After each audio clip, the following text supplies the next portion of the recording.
வணக்கம். பிக் பாஸில் வரவங்க எதுக்குங்க வராங்க? ஒன்று பணம் சம்பாதிக்க வராங்க, இன்னொரு பக்கம் ஃபேமுக்காக வராங்க.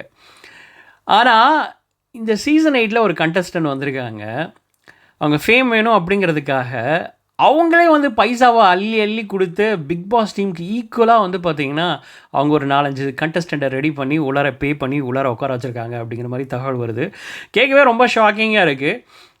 ஸோ அந்த விஷயத்தை பற்றி தான் பேச போகிறோம். 17 லட்சம் ஸ்கேம் கேள்விப்பட்டிருப்பீங்களே. சௌந்தர்யா வந்து ரொம்ப அழகாக சொல்லியிருப்பாங்க. அந்த 17 லட்சம் ஸ்கேமெல்லாம் ஒன்றுமே இல்லை.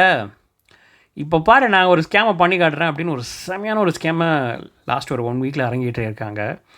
என்ன அப்படின்னா, கடந்த ஒரு 2-3 வாரங்களாகவே சோஷியல் மீடியாவில் ஒரு ஒரு விஷயம் பண்ணப்பட்டுச்சு. அதாவது பழைய கண்டஸ்டன்ட் 2-3 பேர்லாம் வந்து சோஷியல் மீடியாவில் இருந்துக்கிட்டு முத்துக்குமரனுக்கு ஓவராக வந்து ஜாலரா அடிச்சிட்டு இருந்தாங்க. முத்துக்குமரன் தான் டைட்டில் வின் பண்ணோம் அப்படின்னு பேசிகிட்டு இருந்தாங்க.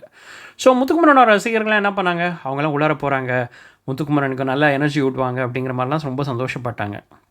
ஆனால் அவங்களுக்கு தெரியாத விஷயம் என்ன அப்படின்னா, தன்னுடைய காதலியை அந்த இடத்துல உட்கார வைக்கிறதுக்காக காதலர் வந்து ஏகப்பட்ட வேலைகள் பண்ணியிருக்காரு. அந்த வேலையில் இந்த வேலையும் ஒரு வேலை. அதாவது வெளியிலே ட்ரெயின் பண்ணி ஒர்க் ஷாப்லாம் வச்சு உள்ளார அமைச்சிருக்காங்க. உள்ளார போய் என்ன பண்ணுவாங்க? இப்போ உள்ளார போய் முத்துக்குமரனை அட்டாக் பண்ணால் என்ன ஆகும்? மக்களுக்கு சிம்பத்தியும் முத்துக்குமரன் மேலே வந்து, முத்துக்குமரன் ஏற்கனவே 2 மடங்கு ஓட்டு வித்தியாசத்தில் இருக்காரு. அது கிட்டத்தட்ட ஒரு 3-4 மடங்கு போகிறதுக்கான வாய்ப்புகள் இருக்குது. இதெல்லாம் புரிஞ்சுக்கிட்டவங்க என்ன பண்ணுறாங்க? ஒரு பக்கம் முத்துக்குமரனுக்கு ஓவராக ஜாலரா அடிக்கிறது, இன்னொரு பக்கம் சௌந்தர்யாவை போட்டு அடின்னு அடிக்கிறது. சௌந்தர்யா போட்டு அடின்னு அடிக்கும்போது என்ன ஆகும்?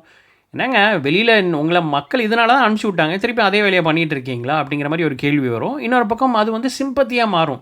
அது சிம்பத்தியாக மாறுறது எல்லாத்தையும் தாண்டி இது இன்னொரு பக்கம் முத்துக்குமரன் மேலே ஒரு வன்மத்தை தான் இன்னும் கொஞ்சம் அதிகப்படுத்தும். ஏற்கனவே வன்ம குடோன்களாக சுற்றிட்டு இருக்காங்க முத்துக்குமரன் மேலே. ஸோ இந்த ஒரு ஆப்பர்ச்சுனிட்டி கிடச்சா ஓடுவாங்களா? ஸோ அது மாதிரி ஒரு கேமை தான் உள்ளார விளாண்டுட்டு இருக்காங்க. இது நிறைய பேர் புரிஞ்சிக்கவே இல்லை.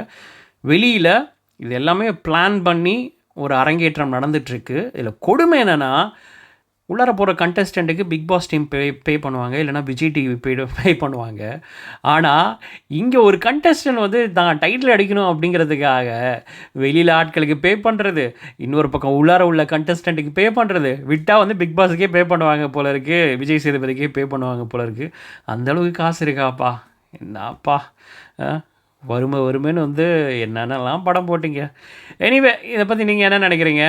நீங்களும் வந்து ஏதாச்சும் பணம் எதிர்பார்க்குறீங்களா? உங்களோட பதிலை கமெண்ட்ஸில் சொல்லுங்கள். இதே மாதிரி இன்னொரு சூப்பரான வீடியோவோட உங்களை மீண்டும் சந்திக்கிறேன். நன்றி. Hey